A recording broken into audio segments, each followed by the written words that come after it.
At my birthday night party, my wife suggested we play Dare or Dare. She let my friend slip his hand under her skirt under the disguise of a game. When she came home, her key didn't work and my friend got a mail and started screaming. Look, I'm not the kind of guy who throws elaborate birthday parties. I'm talking about those Instagram nightmare events where people hire DJs, rent fog machines, and pretend they're celebrating another trip around the sun when really they're just fishing for validation from people they barely tolerate. Nah, that's not my speed. I wanted something low-key for my 32nd birthday. Just some buddies, a cooler full of beer, maybe some chicken wings from that spot on Fifth Avenue that does the garlic parmesan thing that makes you hate yourself in the best way possible. Nothing fancy. Nothing that would require me to wear anything other than jeans and my favorite flannel shirt that Rhea keeps threatening to accidentally donate to Goodwill. But here's the thing about planning a chill party when you're married to someone like Rhea. Chill isn't in her vocabulary. That woman operates on two settings, extra and extra extra. So while I was setting up some basic string lights in the backyard and arranging folding chairs like we were having a neighborhood barbecue, she was inside transforming our living room into what I can only describe as a nightclub designed by someone who watched too much MTV Cribs. She had colored LED lights pulsing to some Spotify playlist called Party Vibes 2025 or some equally generic nonsense. She'd moved furniture around to create a dance floor that nobody asked for, and she'd even set up a ring light in the corner because apparently we needed optimal selfie lighting. I should have known right then that my simple birthday wish to drink beer with my boys and maybe play some poker was about to get hijacked. By the time people started showing up around 7, I was already 3 Budweisers deep and working on my 4th, which is that sweet spot where you're buzzed enough to think everything's hilarious, but not so drunk that you're making decisions you'll regret. Or so I thought. My buddy Trey rolled in first, giving me that bro hug that guys do where you clasp hands and pull each other in for a one-armed embrace while patting backs like you're checking for weapons. Happy birthday, man. 32, still got all your hair. That's a win. He wasn't wrong. I'd been monitoring my hairline like a paranoid dictator watching his borders, and so far, genetics were being kind. My cousin Marco showed up next with his girlfriend, whose name I can never remember because Marco switches girlfriends more often than I change my car's oil. This one might have been Jessica? Jennifer? Started with a J, I'm pretty sure. She had that look like she'd rather be literally anywhere else, which, fair enough. Hanging with your boyfriend's older cousin on his birthday probably isn't anyone's idea of a hot Saturday night. More people trickled in. Coworkers, some college friends I barely kept in touch with except for the occasional happy birthday comment on Facebook, and Rhea's sister Vanessa, who always looked at me like I was something stuck to the bottom of her designer shoe. The whole time, I kept glancing at Rhea, hoping maybe she'd come over, wrap her arms around me, and do that thing she used to do in the early days where she'd whisper something stupid and sweet in my ear that would make me grin like an idiot. But nope, she was glued to her phone, fingers flying across the screen, occasionally laughing at something that definitely wasn't happening in our living room. I tried not to let it bother me.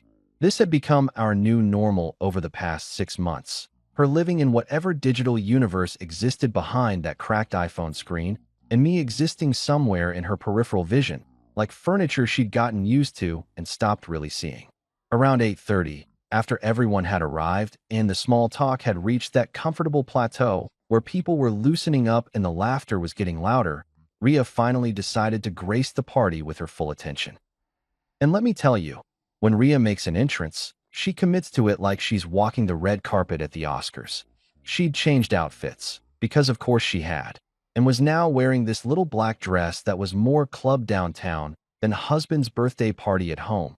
But whatever, I'd stopped trying to understand her wardrobe choices around the same time she'd stopped asking my opinion on them.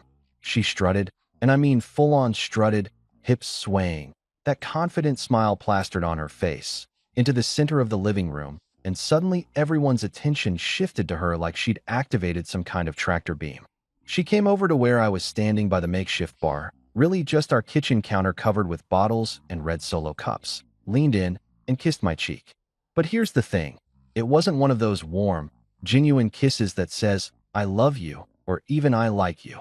It was mechanical, performative, the kind of kiss a politician gives a baby during a campaign stop. Quick peck, pulled away before there was any real contact, and then that smile that didn't quite reach her eyes. "Having fun, birthday boy?" she asked, but she wasn't really asking. She was already scanning the room, making sure everyone was watching her, which they were, because that's what Rhea does. She commands attention like it's her job. "Yeah, it's great," I said, lifting my beer in a half-hearted toast. "Thanks for all this." I gestured vaguely at the LED lights and the rearranged furniture and the whole production she'd created. "Oh, we're just getting started," she said, and there was something in her voice. This edge of excitement mixed with something else I couldn't quite identify that should have set off alarm bells in my head. But I was 4 beers in and surrounded by friends, and it was my birthday. Damn it. So I pushed down that little voice of anxiety and decided to just roll with whatever was about to happen. Rhea clapped her hands together, the sharp sound cutting through the music and conversations. "Okay, everyone, gather round. We're going to play a game." A collective groan, mixed with some enthusiastic cheers, rose from the group. Party games are always a gamble. They're either going to be harmlessly fun or spectacularly awkward, and there's no way to know which until you're already committed. "What kind of game?" Marco asked, already looking skeptical, which was smart of him. Rhea's smile widened, and I swear to God, there was this glint in her eye that should have made me fake a heart attack right then and there. "Dare or dare," she announced, like she'd just revealed the cure for cancer. "Wait, don't you mean truth or dare?" Trey asked, confused. "Nope," Rhea said, popping the P sound like she was teaching kindergarten. "That's boring. We're doing dare or dare. Everyone picks a dare, and you have to do it. No backing out, no wimping out, no truth option. Just pure dares." Now, I want you to understand something about this moment. There's a reason that every horror movie starts with someone saying, "Hey, let's do this thing that's obviously a terrible idea." Because humans, despite thousands of years of evolution, still haven't developed the instinct to recognize when we're about to walk straight into disaster. And standing there in my living room, slightly drunk on cheap beer, surrounded by people who were already laughing and cheering at Rhea's suggestion, I had a choice. I could have been the boring husband who shut it down, who said, "Actually, let's just play poker like I originally planned," who prioritized common sense over entertainment. But I didn't, because somewhere in my beer-soaked brain, I thought maybe this would be fun.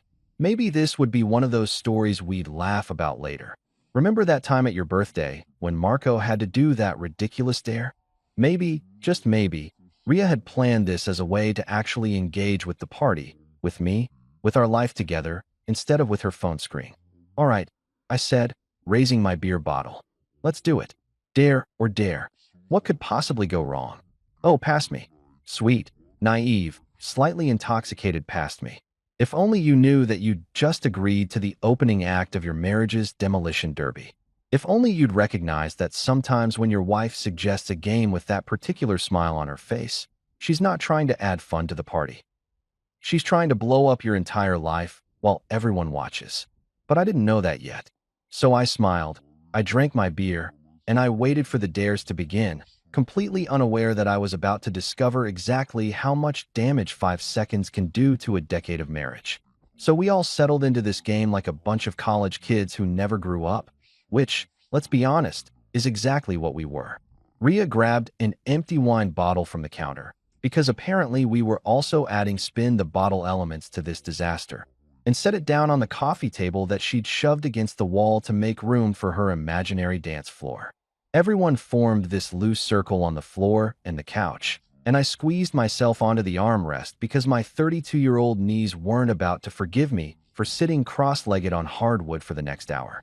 The first spin landed on Trey, and Rhea, acting as the self-appointed game master of this circus, tapped her chin like she was contemplating something really profound, like world peace or the meaning of life, when really she was just trying to figure out how to embarrass my best friend since high school. "Okay, Trey," she said, dragging out his name like a game show host about to reveal a prize. "I dare you to sing Barbie Girl in the worst British accent you can manage. Full performance. I want hand gestures. I want commitment. I want to feel like I'm watching a really terrible West End production." Trey, to his credit, didn't even hesitate. He jumped up, put his hand on his hip, and launched into this absolutely horrific rendition of "I'm a Barbie Girl," in a Barbie world that sounded less like a British accent and more like someone having a stroke while impersonating the Queen. He was doing these ridiculous poses, flipping his imaginary hair, and by the time he got to life in plastic, it's fantastic, everyone was dying laughing. Like, genuinely losing it.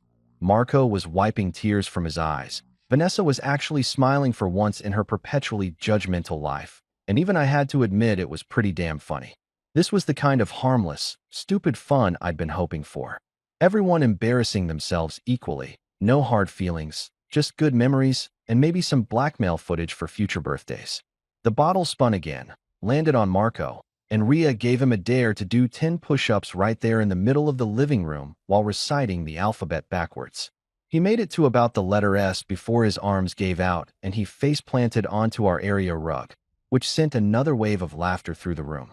His girlfriend, whose name I still couldn't remember, helped him up, and he was grinning like an idiot, flexing his arms like he'd just won Mr. Olympia instead of failing at basic exercise.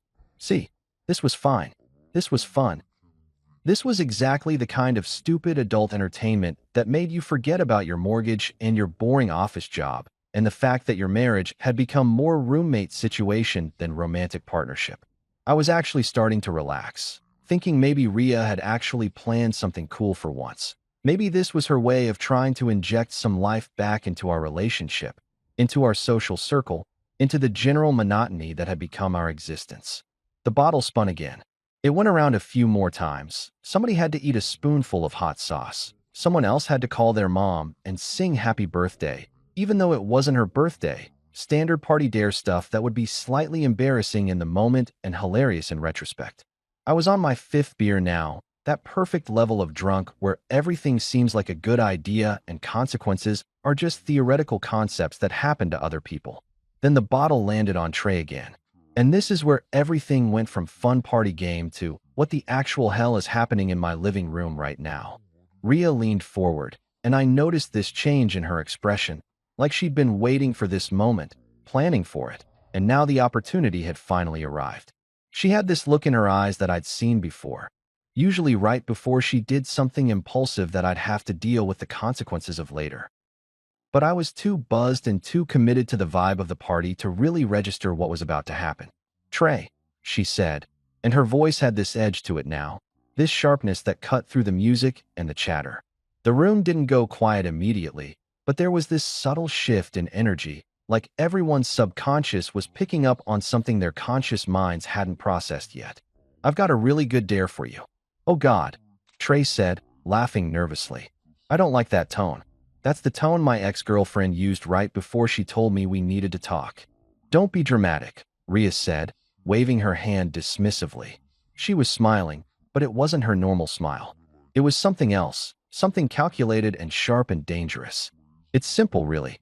I dare you to slip your hand under my skirt for 5 seconds. I want you to understand that time actually stopped in that moment. Like, I'm not being dramatic or exaggerating for effect. The actual fabric of reality seemed to pause, like someone had hit the universal pause button and we were all frozen in this moment of absolute what the fuck." The music kept playing, some Calvin Harris song was pumping through the Bluetooth speaker, but nobody heard it. Nobody moved. Nobody breathed. I laughed. Not because it was funny, but because my brain literally couldn't process what had just been said, so it defaulted to this nervous, automatic response that humans do when they're confronted with something so absurd that their cognitive functions just temporarily shut down. It was that kind of laugh that comes out when you're waiting for someone to yell "gotcha," or "just kidding," or literally anything that would indicate that what you just heard wasn't actually what was said. But she didn't say she was kidding. She just sat there, looking at Trey with this expectant expression, like she'd just dared him to do a shot of tequila instead of proposing that he sexually touch my wife in my living room on my birthday while I watched. "Wait, what?" Trey said, and I could see the color draining from his face. He looked at me, then at Ria, then back at me, like he was desperately trying to find the hidden camera or the punchline or any indication that this was some kind of elaborate joke that he wasn't getting. "You heard me," Ria said, and she adjusted her position on the couch, crossing her legs in a way that made her dress ride up slightly. 5 seconds. That's the dare. You gonna chicken out?" The room was still frozen. Marco's mouth was literally hanging open. Vanessa looked like she was watching a car crash in slow motion. Marco's maybe Jessica girlfriend had her hand over her mouth. Someone's drink was hovering halfway to their lips, suspended in midair like a paused video. Ria, I said, and my voice sounded weird, distant and hollow, like it was coming from somewhere outside my body. Come on, that's not. It's just a game. She cut me off, not even looking at me. Her eyes were locked on Trey, challenging him. What? Are you guys too uptight for a real dare? I thought we were all adults here. And here's the thing that really messed with my head. She said it so casually, like she was suggesting we order pizza or change the music. Like this was a completely normal, reasonable thing to propose. Like the sanctity of our marriage and basic human decency were just arbitrary rules that didn't apply when you were playing party games. I was still waiting for someone to laugh, to break the tension, to acknowledge that this had gone too far and we needed to reset back to the harmless fun we'd been having 5 minutes ago. But nobody did. Everyone was looking at Trey, waiting to see what he would do. And then, I swear to God, I still have nightmares about this moment. Trey looked at me, and I could see him doing this mental calculation. I could literally watch his brain weighing the options, refuse and look like a coward in front of everyone, or accept, and, what? Prove he was game for anything? Show that he didn't take life too seriously? I don't know what the hell he was thinking, but I saw the moment he made his decision, and my stomach dropped like I was on a roller coaster that had just crested the peak and was about to plummet. I mean, Trey said slowly, if it's just for 5 seconds, and it's just a game. No. No. This wasn't happening. This couldn't be happening. But it was happening. Trey was actually moving toward Ria. Ria was actually smiling. No, smirking, like she'd just won something. And I was sitting there, frozen on the armrest of my own couch, in my own house, at my own birthday party, watching my wife of 7 years and my best friend since 11th grade collaborate on what was quite possibly the most disrespectful moment of my entire life. His hand moved. She didn't stop him. 5 seconds felt like 5 hours. I heard someone gasp. Might have been Vanessa. Might have been me. I honestly couldn't tell because all the blood in my body had rushed to my head and everything sounded like I was underwater. When Trey pulled his hand back, someone actually clapped. One person. I don't even know who it was because my vision had tunneled and all I could see was my wife's face, and she was smiling. Not embarrassed, not apologetic, not uncomfortable, smiling. Like this had been the plan all along. Like she'd just successfully pulled off some kind of performance art piece and was waiting for the applause. See? She said, looking around the room. It's just a game. Everyone relax. But nobody was relaxing. Marco was staring at his shoes. Vanessa was looking at me with something that might have been pity, which somehow made it worse. Trey was wiping his hand on his jeans like he could erase what had just happened through friction and denial. And me? I was smiling. Not because I was happy or okay or fine with what had just happened. I was smiling because my brain had completely short-circuited and defaulted to this weird autopilot mode where I was still playing the role of chill birthday host. Even though internally I was screaming so loud that dogs in the next county probably heard it. I was smiling like a robot whose programming had glitched but was still trying to complete its primary function. I was smiling like a man who had just watched his marriage drive off a cliff in real time but hadn't quite processed the crash yet. The party continued, somehow. People pretended to move on. But everything had changed, and everyone knew it. The thing about watching your life implode in front of a live studio audience is that you can't just hit pause and process what the hell just happened. The party kept going like some kind of cursed merry-go-round that nobody knew how to stop. The music was still playing, some top 40 garbage that suddenly felt like it was mocking me with its upbeat tempo. People were still drinking, still talking, but now there was this weird energy in the room, like everyone was pretending really hard that they hadn't just witnessed what they'd definitely witnessed. I kept that smile plastered on my face like it was a mask I couldn't remove. You know that feeling when you're at the dentist and they tell you to keep your mouth open, and after a while your jaw starts aching, but you can't stop because that's what you're supposed to do? That's what my face felt like. Every muscle was screaming at me to let the expression drop, to show what I was actually feeling, but I couldn't. Because if I stopped smiling, I'd have to acknowledge what had just happened, and if I acknowledged it, I'd have to do something about it. And I had no idea what the hell I was supposed to do when your wife just let another man's hand go where only your hand should go. Ria acted like nothing had happened. Actually, That's not quite right. She acted like something totally normal and hilarious had happened, like we'd all just watched a funny YouTube video instead of the live destruction of my dignity. She was laughing, refilling her wine glass, suggesting we keep playing the game. Keep playing. Like we hadn't just crossed a line so far that the line was now a tiny dot on the horizon behind us. Come on, let's keep it going, she said, reaching for the wine bottle to spin it again. Who's next? Actually, Marco said, standing up so fast he nearly knocked over his beer. I think we're gonna head out. Early morning tomorrow, you know how it is. It was 9:30 on a Saturday night. His girlfriend looked relieved, grabbing her purse like it was a life preserver, and she was drowning in awkwardness. That started the exodus. One by one, people invented reasons to leave. Someone remembered they had to feed their cat. Another person suddenly had a splitting headache.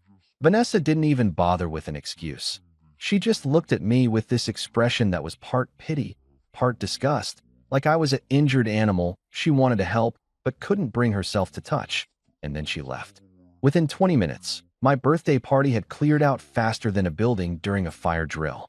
Trey was one of the last to leave, and that was its own special kind of torture. He approached me with this sheepish expression, like a dog that knows it did something wrong but isn't entirely sure what. Hey man, I'm sorry if that was. Don't, I said, still smiling, because apparently my face was stuck now. It's cool. Just a game, right? He nodded, but we both knew he was lying and I was lying, and this whole situation was built on lies now. He patted my shoulder, which felt like a violation all its own, considering where that hand had been, and mumbled something about calling me later, which we both knew he wouldn't do. Then it was just me and Rhea in our living room that suddenly felt too big and too small at the same time. The LED lights were still pulsing their stupid colors. Red Solo cups were scattered everywhere like casualties of war.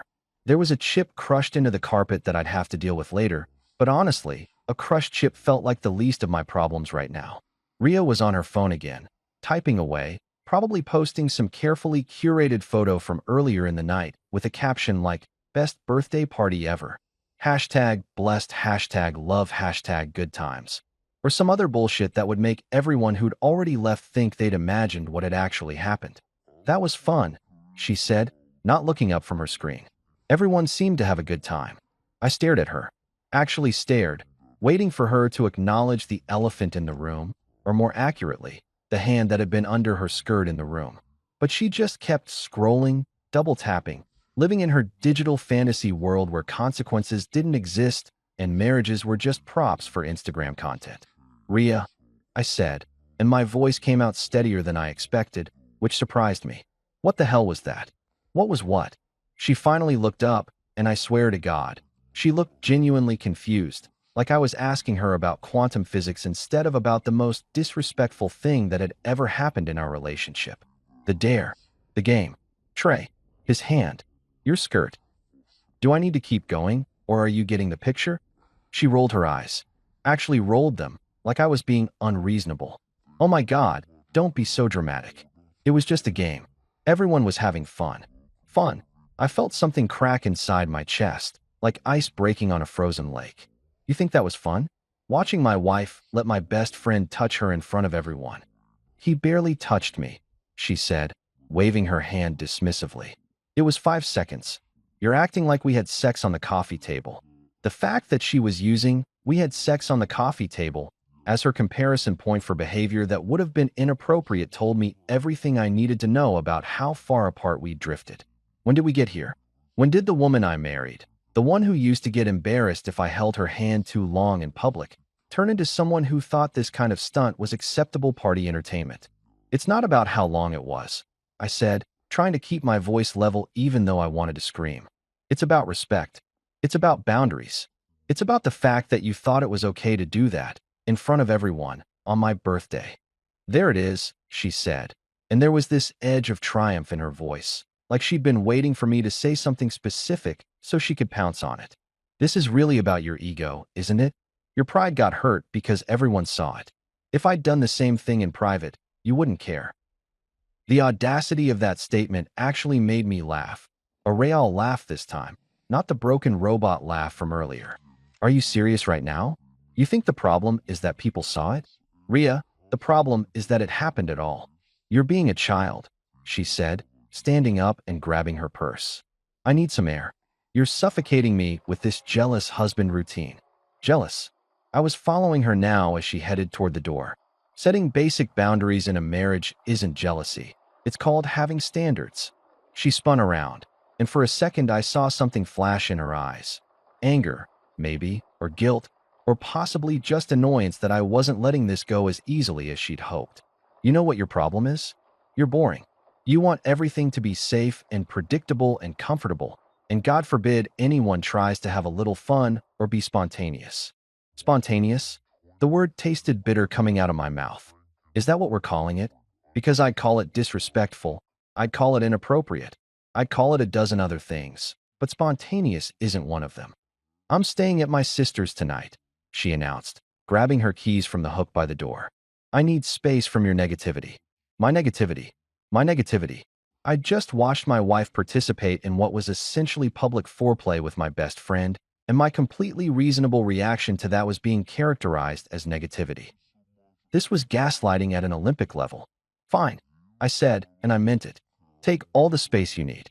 She left, slamming the door hard enough to rattle the picture frames on the wall. One of them, a photo from our wedding day, both of us smiling like we'd just won the lottery, fell face down on the console table. I didn't pick it up. I stood there in my living room surrounded by the debris of my birthday party and my marriage. And that's when the smile finally dropped.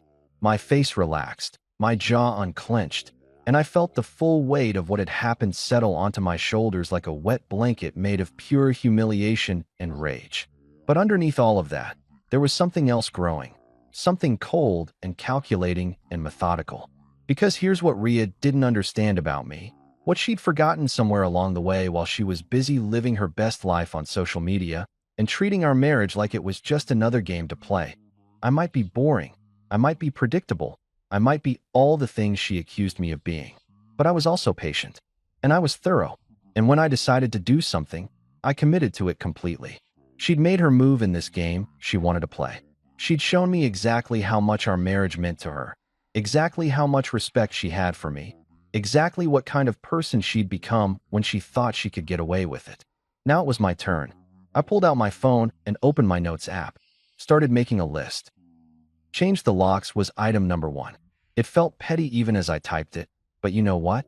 Sometimes petty is exactly what the situation calls for. Sometimes the high road is overrated, and the low road has better scenery anyway. I looked at that fallen picture frame, still face down on the table, and I smiled again. But this smile was different from the broken one I'd been wearing all night. This smile was sharp. This smile had teeth. This smile was the beginning of consequences. Just a game, I said to the empty room, to the ghost of the party, to the memory of my wife's smirk as she'd crossed that line. Okay, sweetheart, let's play. Sunday morning hit me like a hangover, except I wasn't hungover. I was just existing in that special kind of clarity that comes after you've witnessed your marriage spontaneously combust, and you're now sifting through the ashes trying to figure out what the hell to do with them. I woke up on the couch because I couldn't bring myself to sleep in our bed, which still smelled like her perfume and broken promises. My neck was stiff, my back was screaming at me, and there was a red Solo cup stuck to my forearm that I didn't remember falling asleep with. Happy birthday to me, Part 2, The Reckoning.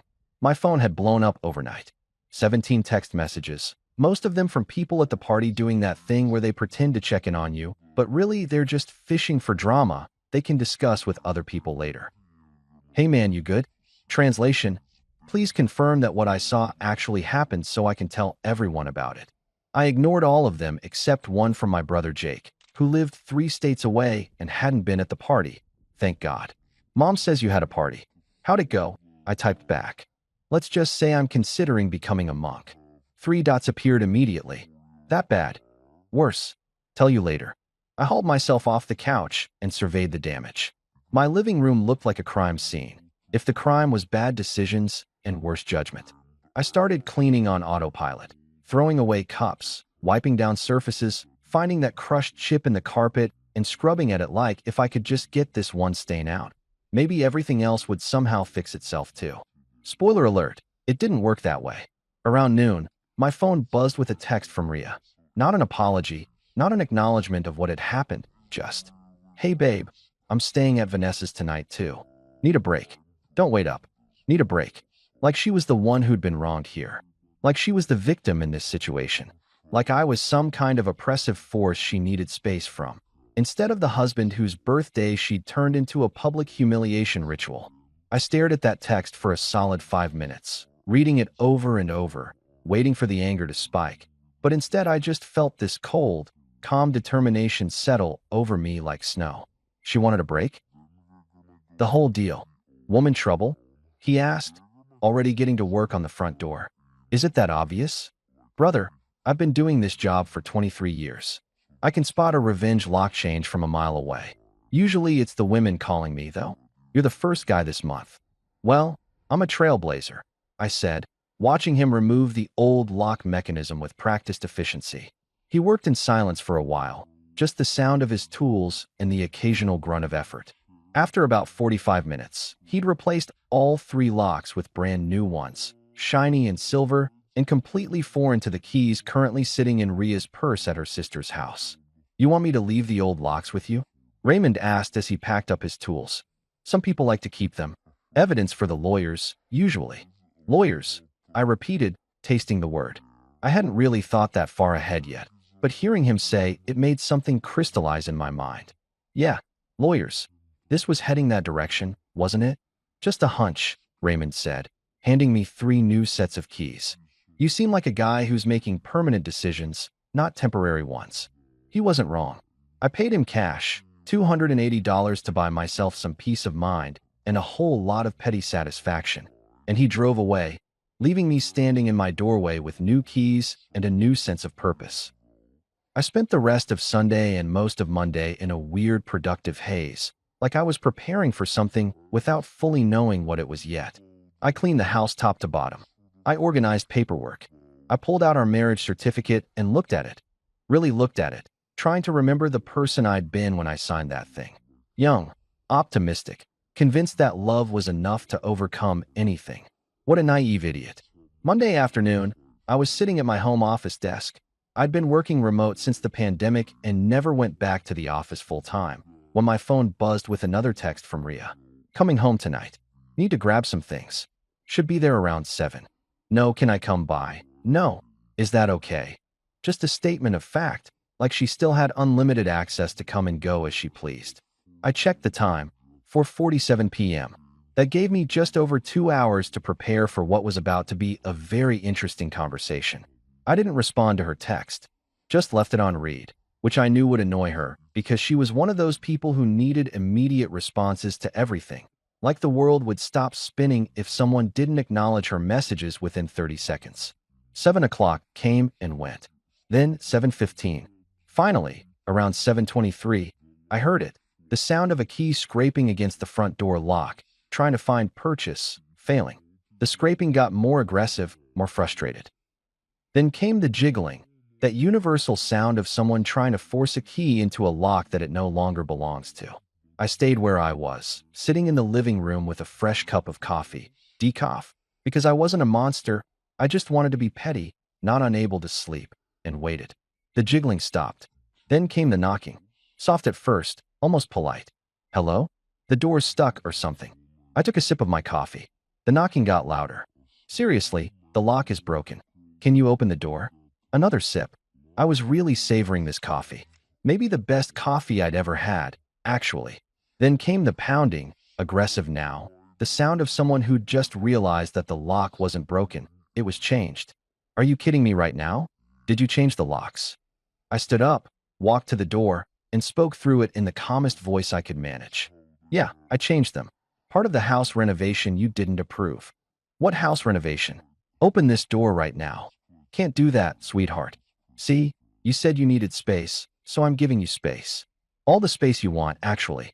It's very spacious out there on the porch. This is MY house too. Her voice was reaching that high-pitched frequency that dogs could probably hear in the next county. Actually, I said, leaning against the door, enjoying this way more than I probably should have. If we're being technical about it, it's my house.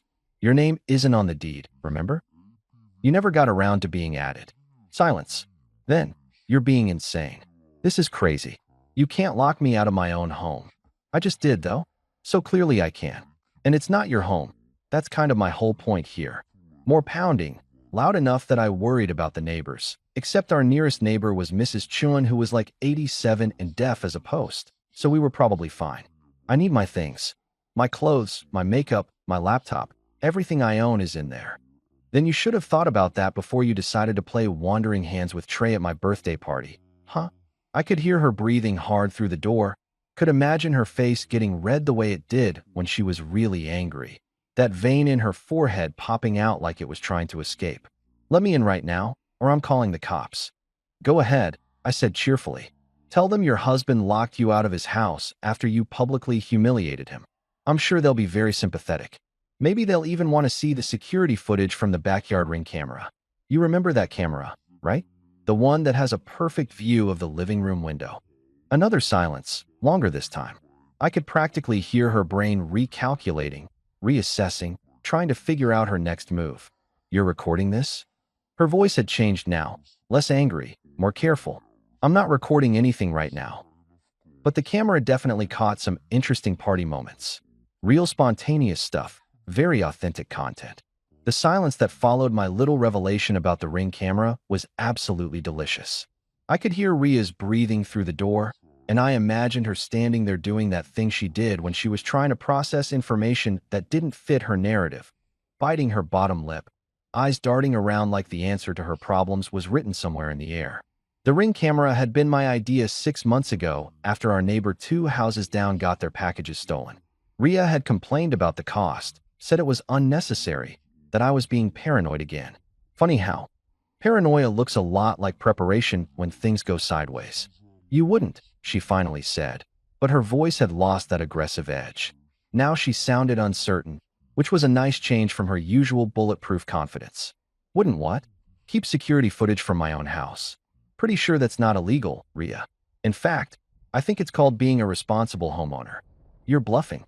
The camera points at the backyard. Yeah, and the backyard has a big, beautiful window that looks directly into the living room.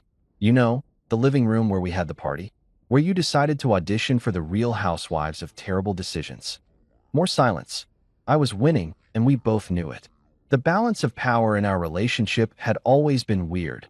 She was the bold one, the outgoing one, the one who made demands and expected them to be met. I was the steady one, the reliable one, the one who went along to keep the peace. But going along to keep the peace only works if there's peace to keep, and she'd napalmed that concept straight to hell on Saturday night. I want to see it, she said finally. The footage. I don't believe you. Don't really care what you believe, honestly. But I'll tell you what, you've got 2 options here. Option 1. You can stand on that porch all night making a scene that'll give Mrs. Chun something to talk about at her next book club, assuming she can hear you. Option 2. You can go back to Vanessa's, think about your choices, and we can have a conversation about this like adults. Your call. I heard her kick the door, not hard enough to damage it, but hard enough to make her point. This isn't over. Oh, I know it's not. It's barely started, sweetheart. Her footsteps retreated down the porch stairs, angry stomps that got quieter until I heard her car door slam and her engine start. I waited until I heard her peel out of the driveway, really laying on that gas pedal, probably left skid marks, before I moved away from the door. My coffee had gone cold, but I drank it anyway, staring at my laptop on the kitchen counter. The Ring camera footage was backed up to the cloud automatically, password protected, and absolutely real. I pulled it up on my laptop, scrubbing through Saturday night's timeline until I found the relevant section. There it was, crystal clear through that living room window. Ria making her dare, Trey's hand moving. The whole sordid scene captured in glorious 1080p HD. I sat there watching it 3 times, and each time I felt something different. First time, disbelief, like surely this wasn't my life, surely this was someone else's disaster. Second time, anger, hot and sharp, making my jaw clench. Third time, cold calculation, because anger without action is just noise, and I was done making noise. Trey, my supposed best friend since we were 16, sitting in geometry class making jokes about Mr. Peterson's toupee. We'd gone to the same college, been in each other's weddings, had done that whole brotherhood thing that guys do when they're too emotionally stunted to just say, I care about you. And he'd thrown all of that away for 5 seconds under my wife's skirt. The math on that was insulting. Our entire friendship apparently had less value than a dare at a party game. I opened my email and created a new message. The to field got Trey's email address. The subject line, memory lane. The body of the email was simple. Hey man, thought you might want a souvenir from Saturday night. Check out the attachment. Might want to watch it with the volume down if you're at work. Or with your wife. Or with anybody, actually. P.S. The cloud has infinite storage, just FYI. I attached a clip from the Ring footage, just the relevant 30 seconds, edited down to capture the dare and the follow-through. My editing skills weren't great, but they didn't need to be. The footage spoke for itself. My cursor hovered over the send button for about 10 seconds. This was a point of no return type of moment. Once I sent this, I was declaring war, burning bridges, salting the earth. But here's the thing. Trey had already burned the bridge. I was just making sure he understood that I'd noticed the flames.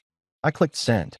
The email whooshed off into the digital void, and I closed my laptop, feeling weirdly calm. Not happy, exactly, but satisfied in the way you feel when you've finally done something you should have done a long time ago, like cleaning out your garage or going to the dentist. My phone rang about 8 minutes later. Trey. I watched it ring, his contact photo, a picture from a fishing trip we'd taken last summer, both of us holding beers and grinning like idiots, flashing on my screen. I declined the call. He called back immediately. Declined again. Then came the texts, rapid fire like he was trying to speed run through all 5 stages of grief at once. Dude, what the hell? Why did you send that? This isn't funny. Call me back now. I'm serious, man, we need to talk. I typed one response. Funny. That's exactly what I thought on Saturday night. Guess we're both disappointed. My phone rang again. I turned it face down on the counter and went to make myself a real dinner. Not just the chips and beer that had been sustaining me since the party. I made pasta, the kind from scratch that takes actual effort, because spite is an excellent motivator and also because I was tired of eating garbage. While the water was boiling, my phone kept buzzing against the counter like an angry bee. I ignored it, focusing instead on chopping garlic, measuring out olive oil, grating Parmesan that I'd bought from the fancy grocery store that Rhea always said was too expensive. Well, guess what? It was my house, my money, and my expensive-ass cheese now. Somewhere around the time I was tossing the pasta with the sauce, the buzzing stopped. I checked my phone and found 23 missed calls and 47 text messages. The texts had evolved from demanding to pleading to angry to desperate. My favorite was, my wife saw it. She's asking questions. Please delete it. I didn't respond. Instead, I sat down with my plate of pasta and opened my laptop again. The Ring footage was safely backed up in 3 different places now. The Ring cloud, my personal Google Drive, and an external hard drive I dug out of my desk drawer. Some people collect stamps or coins. I was apparently collecting evidence of my marriage's demise. Different hobbies for different folks.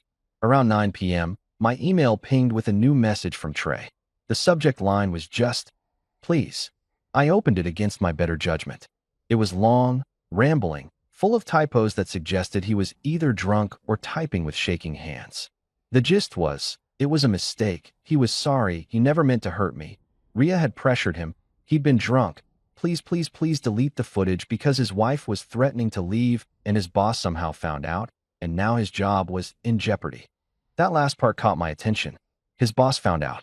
That meant he'd opened my email at work, which was exactly what I'd hoped for but hadn't actually expected.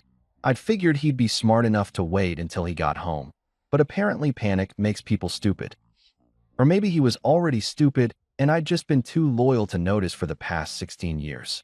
I crafted my response carefully, redrafting it 3 times before I got the tone right. Trey, thanks for your email. A few thoughts. 1. You should have thought about consequences before playing hands-on Jenga with another man's wife. 2. Your wife deserves to know the truth. 3. Your boss clearly has good judgment. 4. The footage stays exactly where it is. 5. Lose my number. Don't email, don't text, don't send a carrier pigeon. We're done. Your former friend. Send. I finished my pasta, which was genuinely delicious. The expensive cheese was absolutely worth it. And then did something I hadn't done in months. I slept soundly. No tossing, no turning, no waking up at 3 a.m. wondering if I'd overreacted or been too harsh. I slept like a man who'd finally stopped carrying something heavy and didn't miss the weight at all. Tuesday morning brought new developments. My phone had mercifully stayed quiet overnight. Apparently, Trey had finally gotten the message, literally and figuratively. But Ria was a different story. She'd sent me 17 texts between midnight and 6 a.m., an escalating series of demands, threats, and eventually what might have been attempts at manipulation disguised as vulnerability. We need to talk about this like adults. You can't just lock me out forever. I have rights. This is abuse. I'll get a lawyer. Please, can we just talk? I miss you. I miss home. I'm sorry, okay? I'm sorry. Just let me come get my things at least. That last one gave me an idea. I typed back, fine. You can come get your things. Thursday at 2 p.m. You have 1 hour. I'll be here to supervise. Don't be late. Her response came within seconds. Thank you. I knew you'd be reasonable. Reasonable. That was one word for it. I had other words in mind, but reasonable would do for now. Because I was about to show her exactly what kind of reasonable I could be when someone mistook my patience for weakness. Thursday was 2 days away. That gave me plenty of time to prepare. I opened my laptop and started a new document, titling it, Inventory, Ria's Belongings. If she wanted her things, she'd get her things. Every single item that belonged to her, carefully documented, photographed, and ready for removal. Nothing of mine would leave with her. Not my dignity, not my self-respect, and definitely not my expensive cheese. Thursday arrived with the kind of weather that felt almost prophetic, overcast, humid, the kind of day where the air feels thick enough to chew. I'd spent Tuesday and Wednesday in a productive rage spiral, documenting every single item in the house that belonged to Ria. Turns out when you've been married for 7 years, your stuff gets mixed together like some kind of domestic smoothie, and separating it requires the organizational skills of a military logistics officer and the pettiness of a reality TV villain. Lucky for me, I had both in spades right now. I'd created a spreadsheet, color-coded, cross-referenced, with photos. Her clothes, 17 garbage bags, neatly packed and labeled by category. Work clothes, casual wear, shoes, accessories, that weird collection of scarves she'd bought and never worn. Her toiletries, 3 boxes, organized by type. Her books, her decorative pillows that I'd always hated, her essential oil diffuser that made the house smell like a hippie yoga studio, her collection of wine glasses with stupid inspirational quotes on them, Boss Babe, Wine O'Clock, Slay All Day, all of it packed up and ready to go. The living room looked like a warehouse. I'd arranged everything in neat rows, creating aisles between the bags and boxes like I was running some kind of divorce department store. Each item had a little sticky note with its corresponding spreadsheet number. Was this excessive? Absolutely. Was I enjoying it? More than I'd enjoyed anything in months. At 1:45 p.m., I made myself a sandwich, turkey, Swiss, little bit of mustard, because I was going to need my energy for whatever was about to happen. I ate it standing at the kitchen counter, watching the driveway through the window, waiting for the inevitable. Ria's car pulled up at exactly 2:03 p.m., which meant she was late, but not fashionably late, just regular late, which was her standard operating procedure. She'd never been on time for anything in her life. Not our wedding, not job interviews, not even her own mother's birthday dinners. It was like she believed time was a suggestion rather than a concrete thing that other people operated on. She got out of the car, and I noticed she'd dressed for this occasion. Full makeup, hair done, wearing that blue dress she knew I liked, or used to like, back when I cared about things like what she wore. She was trying to look appealing, vulnerable, like if she just looked pretty enough I'd forget about what had happened and let her waltz back into the house and our marriage like nothing had changed. I opened the door before she could knock, keeping the security chain on. Right on time, I said, even though she wasn't. Well, almost. Can I come in? She asked, and her voice had that careful, measured quality that people use when they're trying really hard to seem reasonable. We should talk about this. You've got 1 hour to collect your belongings. The clock starts now. I unlatched the chain and swung the door open wide, revealing the living room behind me. The rows of bags, the stacks of boxes, the meticulously organized chaos of our separation. Her mouth actually fell open, like cartoon character, jaw-dropping, full surprise Pikachu face open. What is all this? These are your things. I took the liberty of packing them for you, since you were staying at Vanessa's and I had some free time. You know me, always efficient. I stepped aside, gesturing like a game show host revealing a prize. Everything's labeled and organized. I even made a spreadsheet if you want to verify anything. She walked in slowly, looking around like she'd just entered some kind of alternate dimension. You packed all my stuff? Every last item. Well, except for the things that were gifts from me. Those stayed. My grandfather's money bought them, so technically they're mine. But everything else? All yours. Ready to go. She turned to look at me, and I could see her trying to figure out what play to make here. The pretty dress wasn't working, so she'd need a new strategy. This is insane. You know that, right? This is completely unhinged behavior. Is it? I thought I was being helpful. You wanted your things, I packed your things. I even used the good garbage bags, not the cheap ones that rip. You're welcome, by the way. We need to talk, she said, abandoning the bags and walking toward me with her hands out, like she was approaching a wild animal. Really talk.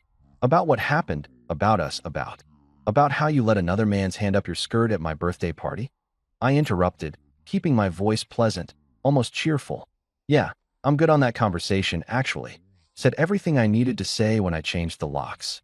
It was a stupid game. I already apologized. Her voice was rising now, that careful control starting to crack. Actually, you didn't apologize. You told me I was being dramatic, then you left. That's not an apology, that's a dismissal. But hey, who's keeping track? I gestured to the bags again. Clock's ticking. 53 minutes left. She stared at me like she was seeing me for the first time, or maybe like she was realizing that the person she'd been married to for 7 years wasn't going to roll over and forgive this particular transgression. I don't understand what's happening right now. This isn't you. You don't do things like this.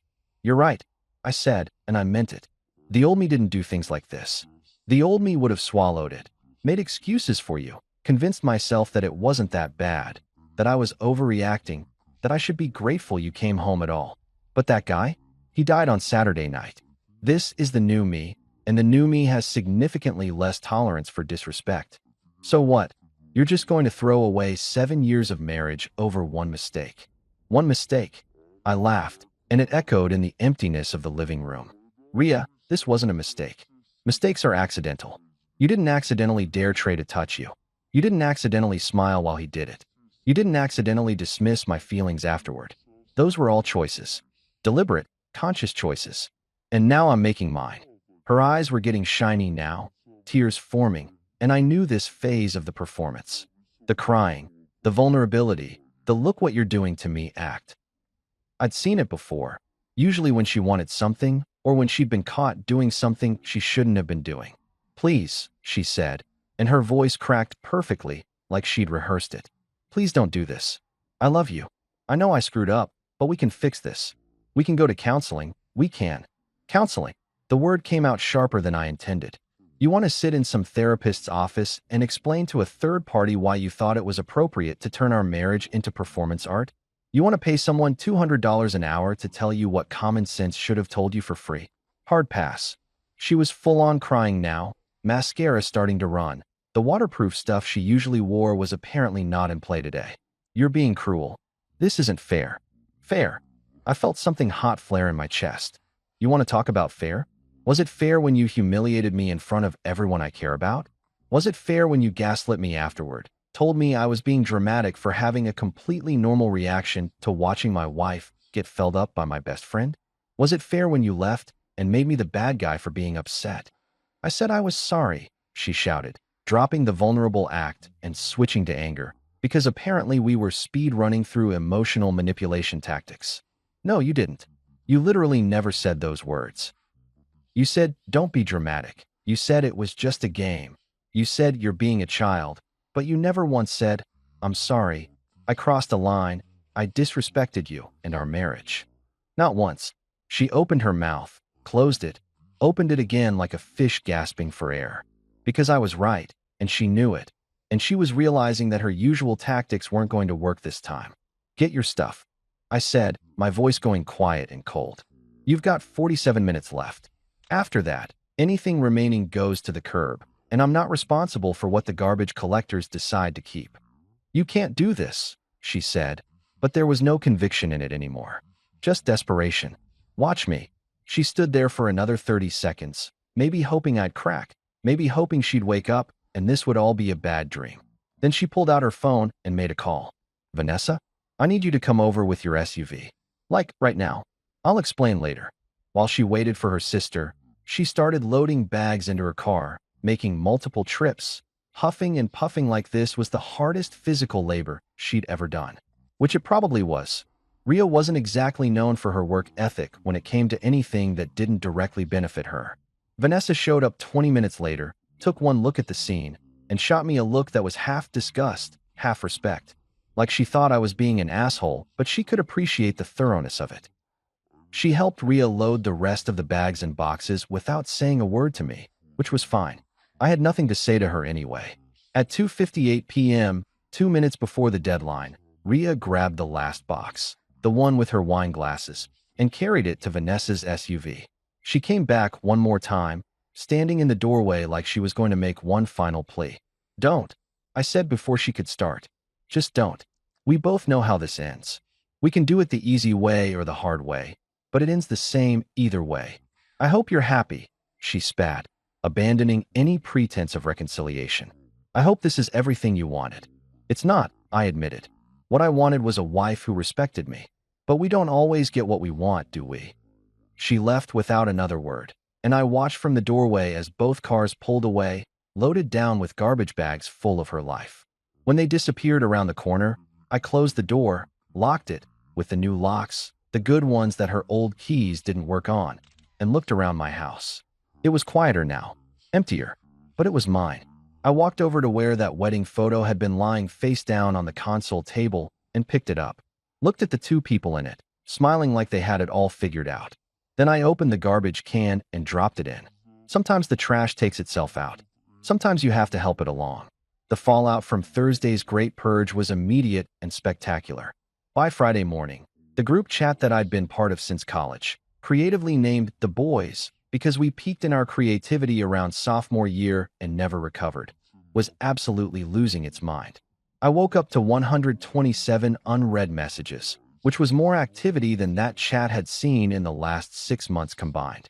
Usually it was just the occasional meme, someone sharing a funny video, or Marco asking if anyone wanted to grab beers, which nobody ever did, because we were all too tired and too old and too busy pretending to be responsible adults. But today it was chaos. I scrolled up to where the explosion had started, around 11 p.m. the night before. Trey had apparently decided that since his life was already in shambles, he might as well drag everyone else into his misery. Trey, guys, we need to talk about what's happening with the birthday situation. Marco, bro, it's 11 p.m. What situation? Trey, the thing with Ria and the dare. It's gotten way out of hand. He changed the locks, packed all her stuff, and he sent footage to my work email.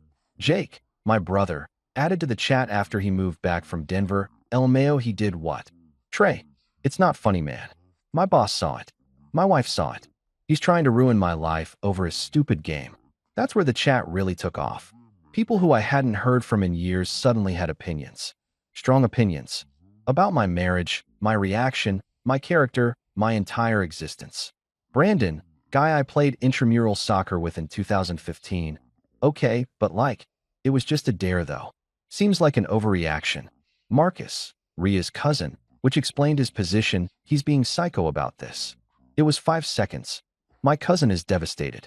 David, some dude I honestly didn't even remember being in this chat. Marriage is about forgiveness, bro. You gotta let things go. Trey, exactly. Thank you. Someone with sense.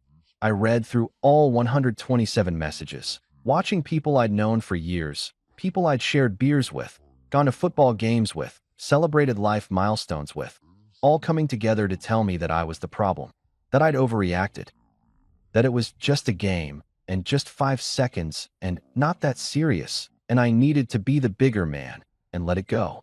Not one person, not a single goddamn person, had said, hey, maybe Ria shouldn't have done that in the first place. I sat there in my kitchen, drinking my morning coffee, reading message after message of people telling me that my completely reasonable reaction to public humiliation was somehow worse than the humiliation itself. And something inside me just snapped. Not in an angry way, but in a clarity way. Like suddenly seeing that the people you thought were your friends were really just extras in your life story who'd been reading from the wrong script the whole time. I typed out my response carefully, edited it twice, then hit send. Here's a thought experiment for all of you. Imagine your wife/girlfriend dares another guy to put his hands on her sexually in front of you at your birthday party, in your house, and then tells you you're being dramatic when you're upset about it.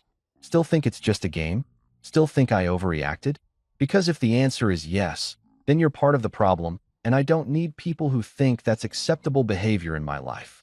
Next time you want to play dare or dare, try daring to pay your own rent and live your own life instead of judging mine. I'm out. I hit send, watched the message appear in the chat, then did something I should have done years ago. I left the group. Just tapped that little leave group button and confirmed it, watching the boys disappear from my messages like it had never existed at all. My phone immediately started buzzing with individual texts. Some people trying to backtrack, saying I'd misunderstood, that they were just trying to help. Others doubling down, telling me I was being too sensitive, that I couldn't take a joke. Trey sent me a paragraph that started with "This is exactly what I'm talking about," and devolved into calling me vindictive and cruel and a dozen other adjectives that he'd apparently been saving up. I blocked him. Then I went through my contacts and blocked everyone who'd had something to say in that chat about how I was overreacting. Marco got blocked. Sorry, cousin, but you chose a side. Brandon got blocked. Marcus definitely got blocked. David, whoever the hell he was, got super blocked. By the time I was done, my contact list was significantly shorter, but my life felt significantly lighter. Jake, bless him, texted me separately. That was the most badass thing I've ever seen you do.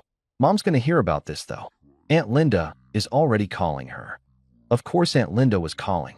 Aunt Linda, Marcus's mom, Ria's aunt, was the family gossip dispatcher, the communication hub through which all drama flowed, and was distributed to the appropriate parties with editorial commentary included. By noon, my mom would know everything, or at least Linda's version of everything, which would paint me as the villain and Ria as the victim because that's how Linda operated. Sure enough, my mom called at 12:47 p.m. I let it go to voicemail, but I listened to it immediately because I wasn't a complete monster, just a selective one. Honey, it's Mom. Linda called me this morning with some concerning information about you and Ria. She said you kicked Ria out of the house. Over a party game? That doesn't sound like you, sweetie. Can you call me back? I'm worried about you. Love you. The thing about my mom is that she's genuinely good-hearted, but also completely conflict-averse. She would absolutely want me to forgive Ria, go to counseling, work it out, because that's what her generation did. They stuck it out. They made it work. They didn't give up on marriage over small things. The concept that what Ria did wasn't a small thing, that it was actually a massive breach of trust and respect, wouldn't compute for her. I called her back because not calling your mom back is how you end up with her showing up at your door unannounced, and I wasn't ready for that level of intervention yet. Hi, Mom. Oh, sweetheart, are you okay? Linda told me. Mom, I love you, but Linda doesn't know the full story. She knows Ria's version, which I'm guessing makes me sound like a psychopath. She said you changed the locks and kicked Ria out over a party game. Did she mention what happened during that party game? Silence. Well, she said there was a dare that you got upset about. Mom, Ria dared my best friend to put his hands up her skirt, in front of everyone, at my birthday party, and when I was upset about it, she told me I was being dramatic and left. So yeah, I changed the locks. And yeah, I packed her stuff. Because that's not a party game. That's a fundamental lack of respect for our marriage. More silence, longer this time. Then, she did what? You heard me. In front of everyone. Everyone. I could hear my mom processing this, recalculating, adjusting her mental narrative. I don't. Why would she do that? That's the million-dollar question, Mom. But here's what I know. I don't have to stick around to find out the answer. I gave her 7 years.